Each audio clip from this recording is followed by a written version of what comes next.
Ai, mas que bom ter a sua companhia para mais um programa do bem, para mais um Responsabilidade. Você sabia que o vereador tem a obrigação de ser o porta-voz das minorias, dos grupos organizados, das associações, dos sindicatos e do cidadão? É verdade, uma função que requer preparo, determinação e principalmente muita disposição para atender uma demanda que só faz crescer. Afinal, é ele que está mais ao alcance da população, especialmente nos assuntos que envolvem a vida nos municípios. No programa de hoje, vamos ficar por dentro do papel desses representantes que nós ajudamos a eleger. Então fique aí ligadinho que a gente volta já.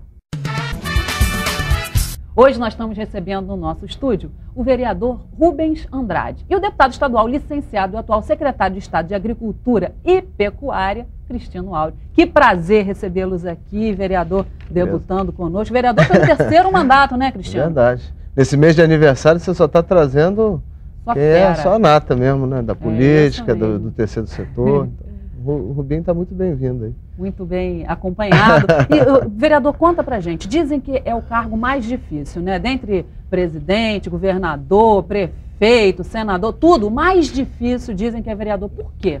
Cláudia, primeiro um bom dia a todos os telespectadores. Parabenizar pelo programa, que eu sei que está sendo um sucesso aí, crescente. Então, obrigada. Fica aqui os parabéns. Cumprimentar o meu amigo, deputado estadual, secretário Cristino Áureo. Competente, quem sabe futuro prefeito. olha aí, tá vendo? Mas porque a política precisa de pessoas do bem, da paz, que construa, que trabalhe, enfim. Cláudia, sua pergunta ela é bastante interessante porque o vereador, ele é o político, o parlamentar mais próximo, em tese, da população. Primeiro porque ele representa a população de uma cidade.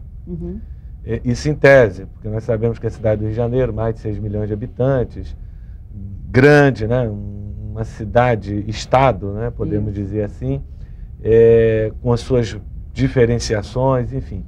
E o vereador, ele é aquele que a população tem a compreensão de que ele tem que tratar das coisas que acontecem na cidade, que diz respeito à prefeitura, ao poder executivo, e de ser o seu representante, legislar, votar o orçamento, fiscalizar a execução orçamentária, debater os problemas e buscar solução para o problema do dia a dia da população. Então, é importante destacar que a cobrança ela se dá mais no dia a dia. Como o orçamento ele não é um orçamento impositivo, acaba o vereador tendo que ter uma grande articulação com o Poder Executivo em busca da solução do problema que é apresentado. Então ele está ali muito mais pressionado e tensionado pela população, que é bom, isso é salutar, isso é importante, né?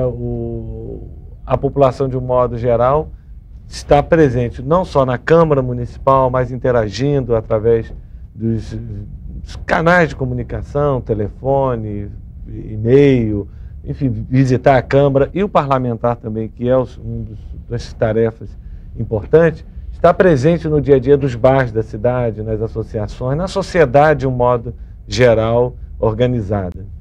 Né, Cristino, a gente fica vendo, prazer estar com você aqui também, e eu estava pensando, enquanto o vereador estava falando, que é a figura de poder mais próxima à comunidade de fato, né? Você que é deputado também participa bastante, não só da capital como do interior, mas a gente fica observando o trabalho de um vereador, né?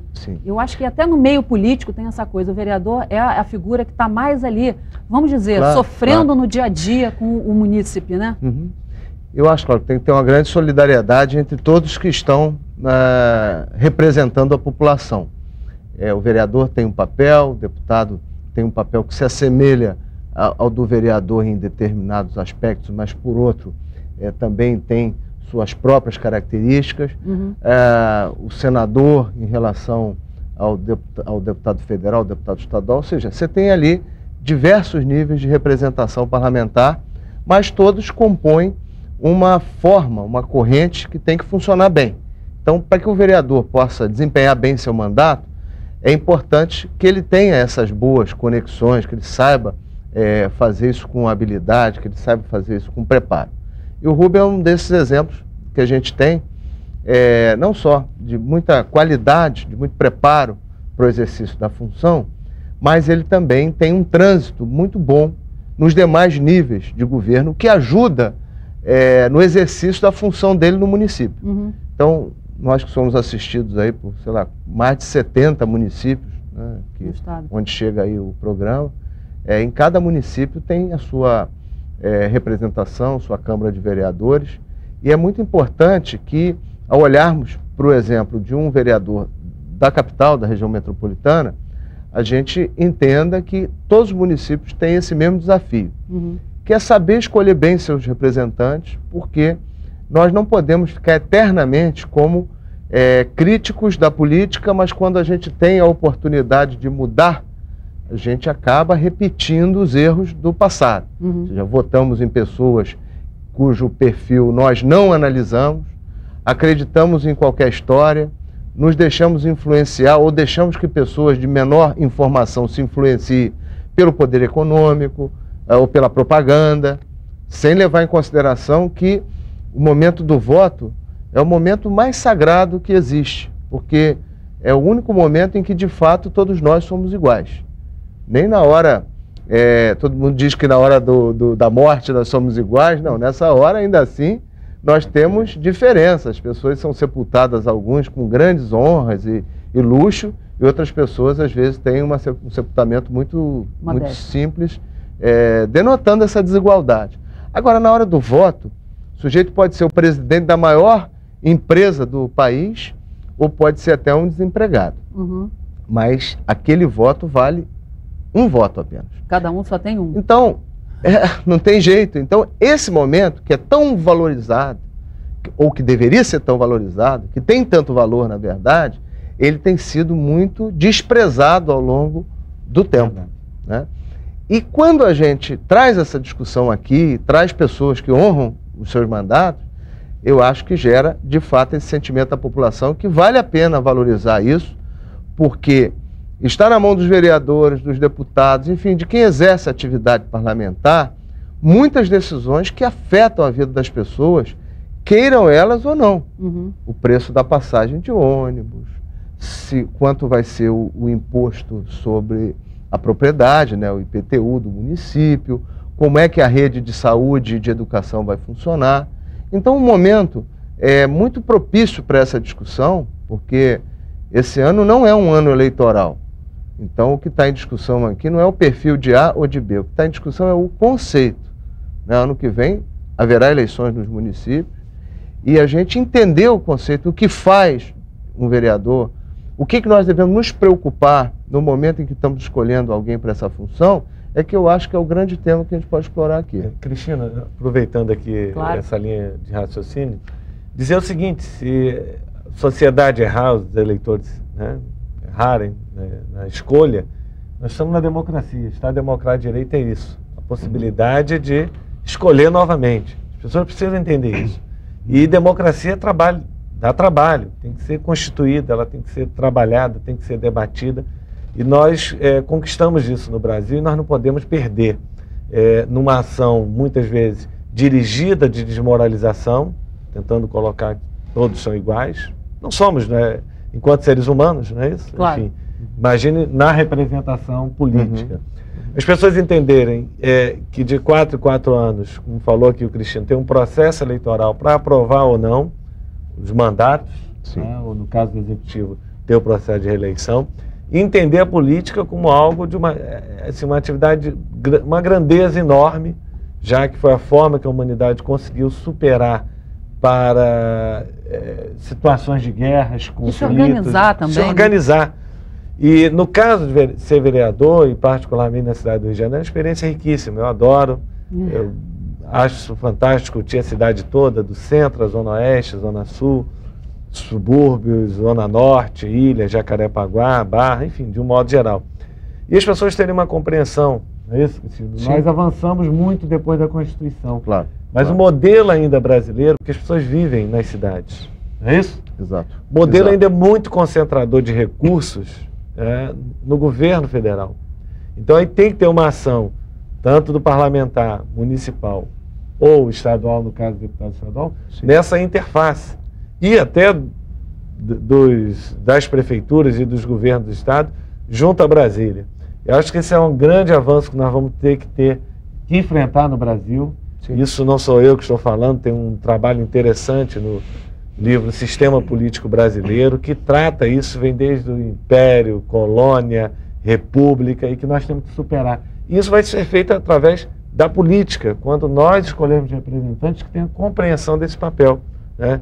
E particularmente em busca não só de recursos, pelos recursos, mas para atender e cuidar das pessoas. Né? Vereador, queria saber assim, o Cristino estava falando das atribuições de um e de outro. Eu acho que quem está em casa, as pessoas até que são amantes, que adoram a política, que, eu queria ser político, queria que meu filho fosse. Tem muita gente que fala, né, meu filho é falante, é desinibido, isso. Ele vai ser político. É preciso muito mais até para conseguir um cargo desse, a pessoa precisa ter outros tipos de habilidades também. Eu penso o seguinte, Cláudia, nós discutimos política no dia a dia. Seu programa, por exemplo, ele possibilita essa reflexão. Os meios de comunicação de um modo geral. Acho que tem que ter o debate constante, requer também leitura, informação. A pessoa queira ser candidato, tendo mais de 18 anos, tem que se filiar a um partido político, conhecer o seu programa, o seu estatuto, ter uma participação na vida orgânica do seu partido para entender esse quadro político e eleitoral nessa perspectiva, mas o debate é rico, porque nós não vivemos sozinhos no mundo. E aí eu queria aproveitar então, dando sequência na minha pergunta, para saber de você exatamente, explicar para quem está em casa quais são efetivamente as atribuições, porque tem muita confusão, né? Eu estou com um vereador, um deputado estadual. Aí o sujeito fala, eu quero asfaltar a minha rua, o outro fala, não, eu estou precisando de uma vaga aumentar o salário mínimo. Pois é. Você pode dar uma luz, assim, as principais confusões que acontecem no teu gabinete? No dia a dia da população, eu acredito, se na prática as pessoas começam a ter essa compreensão de qual é o papel do seu representante na cidade.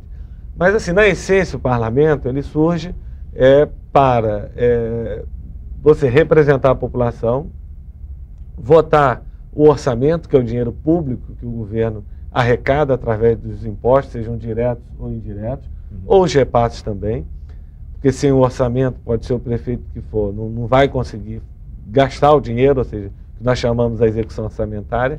O papel nosso é fiscalizar essa execução orçamentária e também ser o porta-voz das necessidades, das demandas, das solicitações da população, para que o poder público possa atuar em benefício dessa população. Dá os exemplos mais comuns. E ser o legislador, elaborar projeto de lei, discutir esses projetos, uma vez votado, transformá-lo em leis que têm que ser respeitadas, enfim, e muitas vezes mudar até a legislação, por conta dela não acompanhar a realidade. Por exemplo, as pessoas têm a ideia seguinte, o político ele asfaltou a rua, ele solicitou, ele fez emenda ao orçamento, ele esteve na prefeitura solicitando o estudo técnico de quantos metros de pavimentação, se tem que ter meio-fio, sarjeta, se tem que ser implantado galerias de águas pluviais, enfim, ter esse custo dessa obra, ir ao prefeito, botar no orçamento, articular, mostrar a importância, brigar no bom sentido, né, não do sentido da violência, para estar junto no dia a dia da população ali, pedindo isso. Como também, e nós temos pautada a nossa atuação, e esse é um exemplo aqui no Rio de Janeiro, de trabalhar na perspectiva de universalizar. Tem mais ou menos um mês, eu conversava isso com o secretário de Obras, por que não montar um projeto piloto para o Rio de Janeiro, que tem cerca de 1.500 ruas que não foram pavimentadas, ou que estão surgindo por conta de loteamentos irregulares, clandestinos, as pessoas precisam morar, compra aquele lote sem infraestrutura, o cara faz o loteamento, mas não tem recurso também para lotear. Ou seja, são várias vertentes. Nós temos que ter a compreensão dessa realidade, né? Então, acho que essa tem sido assim, a atuação que eu tenho pautado o trabalho, e tem que ser a atuação da representação política. E ter a compreensão que os recursos são finitos, porque a máquina administrativa em si, ela já absorve com os salários de servidores, com a conta de água, de luz, alimentação escolar, os medicamentos, manter o posto de saúde aberto, o hospital, a escola, enfim. Tem o dia a dia da cidade, entendeu? Então, sobra uma margem de investimento para o Poder Executivo, já que o orçamento não é impositivo. Né? Então, acaba sendo algo que você tem que ter um trabalho constante de negociar essa margem, em torno geralmente de 20% do que sobra para investimento, para atender a população.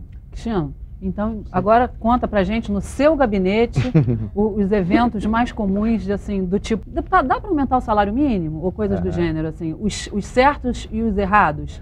Para quem está em casa saiba, né? Eu acho que começou um processo de esclarecimento que já vem de um tempo sobre funções, mas ainda há muita confusão.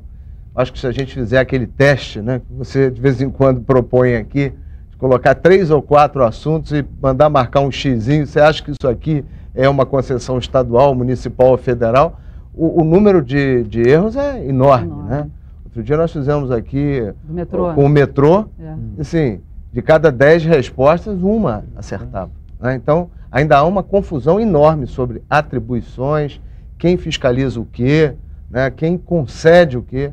Então, é importante que a gente trate disso, porque eu acho que é só dessa discussão que vai surgir, de fato, esse entendimento. Mas o mais comum mesmo é confundir a atuação do deputado estadual com o deputado federal. Ou seja, no nível de vereador, eu acho até porque já está mais sedimentado esse papel no dia a dia em relação aos assuntos cotidianos ali, que são os assuntos mais próximos, mas entre o estadual e o federal há muito problema, ou seja, muita demanda que é encaminhada aos gabinetes, ou, no caso, eu estou licenciado do gabinete, estou no exercício da secretaria, mas como a gente anda muito pelo interior, e o governador Sérgio Cabral e o vice Pezão sempre estão propondo e levando para o interior um conjunto de ações, isso acaba, por outro lado, quanto mais você tem um governo realizador, mais a população acredita que pode obter benefícios.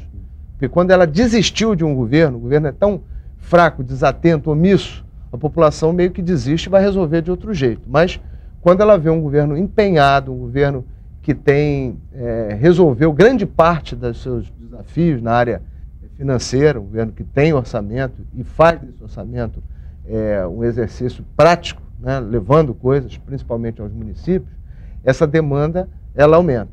Mas, como tem uma certa zona cinzenta entre atribuições, muito dos assuntos que seriam para ser encaminhados ao governo federal, em termos de rodovias, por exemplo, que são rodovias de concessão federal, há pedidos para que nós possamos intermediar. Vou até citar um exemplo aqui recente, a rodovia BR-101, que está num processo de duplicação.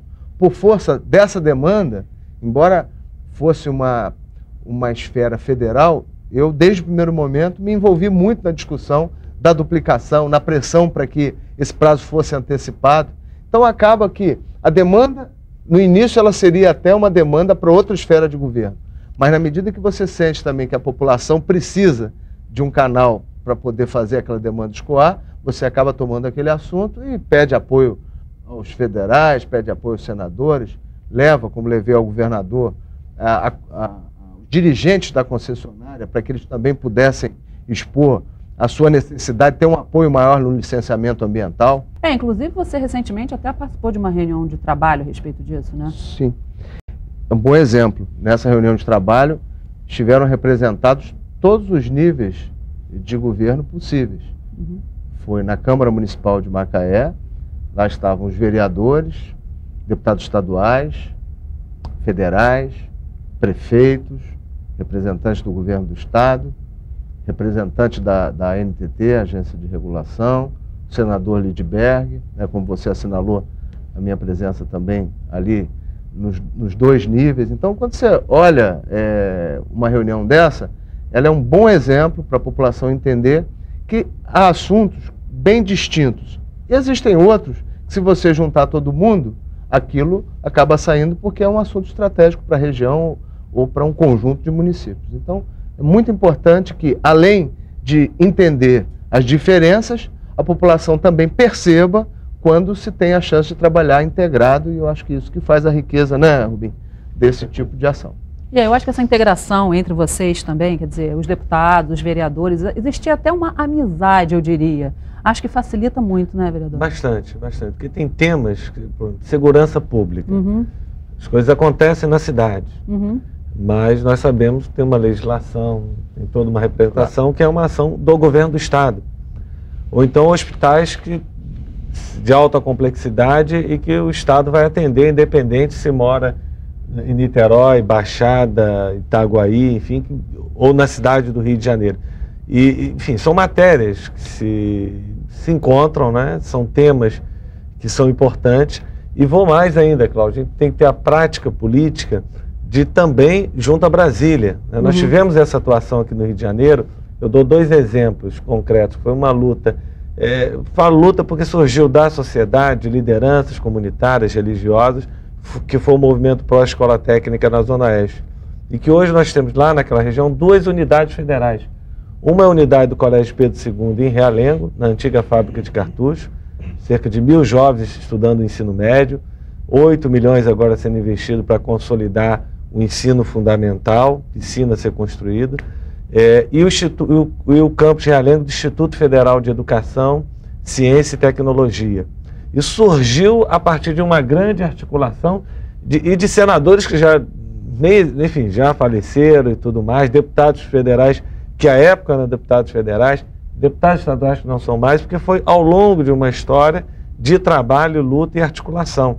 Então esse é um bom exemplo de quando há uma ação e um trabalho, uma responsabilidade local das lideranças, e uma ação somando as forças em busca de projetos que vá atender a população, a cidade ganha, a população ganha. Então isso é importante que seja destacado, que essa é uma articulação que se complementa, as que não são concorrentes. E se você tivesse que destacar, dentre todas as suas ações, nesses mandatos todos que você já acumula, qual foi a que você tem mais... Eu sei que todas você tem orgulho, né? Senão você não teria feito, mas qual que seria, assim, porque programa de televisão a gente não vou poder falar de todo o seu mandato, você está convidado para vir para o próximo. Já aceitei. Mas o que você diria, assim, que é um destaque maior para a gente Primeiro, deixar para quem está em casa? Cláudia, a minha história política é uma história... política de participação pela democracia, de ter participado desde jovem, constituído entidades para representar a sociedade, a população. Mas, assim, o processo político, nós temos que aprender a maturar. Eu acho que é a questão da democracia. Cada vez mais aprender a ouvir bastante a população. Não é ouvir demagogicamente ou querer se portar do modus operandi de politicamente correto, que eu tenho que falar aquilo que as pessoas querem ouvir. Mas ouvir para você, quando pontuar com clareza, com firmeza. Eu acho que essa sim, é uma experiência singular, é uma experiência única para que possa ter uma atuação da representação política. Então, acho que isso assim, eu destaco como algo que amadureci nesses 3 mandatos, acho que a cada momento nós vamos aprendendo. E essa é a coisa fantástica da política, né? Que é essa relação com as pessoas, entender a sociedade que nós vivemos, muitas vezes discordar de uma parcela considerável também em determinados pontos. Isso tem que ser pensado por quem representa a população. E coisas concretas, como essa da questão, estou falando dessas unidades escolares. Agora, mais recentemente, o prefeito sancionou a nossa lei Cidade Limpa. Apresentei um projeto recente por conta, né, da explosão, né, de bueiros aqui em nossa cidade. Eu acho que é consolidar e trabalhar para que cada vez mais aprofundemos a democracia e possamos contribuir para uma sociedade solidária. Para as pessoas não ficarem com aquela ideia que o político vem salvar, vem redimir e que vai resolver o problema de todos. Quem quiser falar contigo, gostou, quiser mais informações, tem um site, um e-mail. O meu gabinete, né, na Câmara Municipal do Rio de Janeiro, Praça Floriano sem número, gabinete 306, ali na Cinelândia, e a minha página na internet, www.rubensandrade.com.br, né? Quer mandar beijo para alguém? Eu quero mandar, na verdade, mais do que um beijo, Cláudia, mandar um abraço de solidariedade, de amor, de esperança, de crença de que a paz é possível. Nós sempre lutamos historicamente pela educação, pela formação das pessoas. Essa é a sociedade que nós não queremos. Não queremos criminalizar, não queremos vitimizar, nós precisamos romper com atraso. Aí entra a política, que é uma política de paz, da democracia, das diferenças na nossa sociedade, e a história brasileira, como é muito marcada por autoritarismo, o Brasil foi um dos últimos países a acabar com a escravidão, a reforma agrária para valer verdadeiramente, né, como os Estados Unidos já fez no passado, não conseguimos, né, avançar nesse sentido. Então, romper com isso será uma ação da política. Isso se faz com democracia. Então, um abraço às famílias, a toda a população, acho que os brasileiros, de um modo geral, que possamos redobrar a nossa crença e a nossa fé, que é possível construir uma sociedade solidária e fraterna. Muito obrigada pela sua presença, viu? Um prazer. Está convidado para os próximos. E vou passar então para o Cristiano. Cristiano, quem quiser falar contigo, queria que você desse também suas palavras finais, mandasse beijo, seu site. Bom, o site é aqui embaixo, cristinoauro.com.br. E você tem alguma mensagem para deixar? Na verdade, Cláudio, é o seguinte, é sempre muito bom a gente estar convivendo aqui com pessoas que têm essa forma de pensar. Esse programa não é um programa que fica tocando a política naquele aspecto da fofoca da política, de saber da intriga e tal. Olha a política de uma maneira muito mais, digamos assim, responsável, só para não ser redundante, quer tocar mais no conceitual da política, quer fazer de alguma maneira que isso seja percebido pela população de uma maneira extremamente positiva. Seus beijos, muito obrigada. Olha, dá tempo para esses beijinhos aqui? Claro, claro. É porque da internet está vindo, enfim, muita coisa. Eu queria mandar não é bem beijo, porque tem um monte de marmanjo aqui, mas vamos lá, um abraço, como disse aqui o Rubem, mas o Zé Márcio, lá de São Francisco de Itabapuana, o Francisco Borges de Campos, a Lindalva Batista de Macaé, o Alexandre Macedo de Casimiro de Abreu, Elisângela Siqueira de Macaé também, o Paulinho do Beco, lá de Conceição de Macabu, a Juliana Corte Real de Niterói e o Joilson Melo de Campos. Audiência ampla e restrita. Estou gostando de ver que você é deputado estadual mesmo, né? Está representando tudo. Foram 92 municípios. Olha, eu também tenho um beijo de todo mundo, porque graças a Deus, todos vocês estão nas nossas redes sociais, no Twitter, no Facebook, no Orkut, mandam mensagem para o e-mail do programa. Eu fico super satisfeita, né, gente? Que afinal de contas, é para isso que a gente está aqui. Então podem continuar mandando beijo, mandando recado, fazendo seus pedidos, sugerindo pauta, que a gente está aqui para isso. Então os meus beijos de hoje vão para o Carlos Andrés Alvarez, de Florianópolis, que está ligadaço com a gente, a Leila Nascimento, presidente da ABRH, para o Ramon Melo, de Petrópolis, olha a galera da região serrana aí, o Elberson Soares, de Nova Iguaçu, Baixada representada, a Dilson Sarp, do Jornal Imprensa do Rio de Janeiro, Sabrina Valente, que deixou uma linda mensagem para a gente, muito obrigada, Sabrina, escreva sempre, e Mariane Altomari, de Ipanema.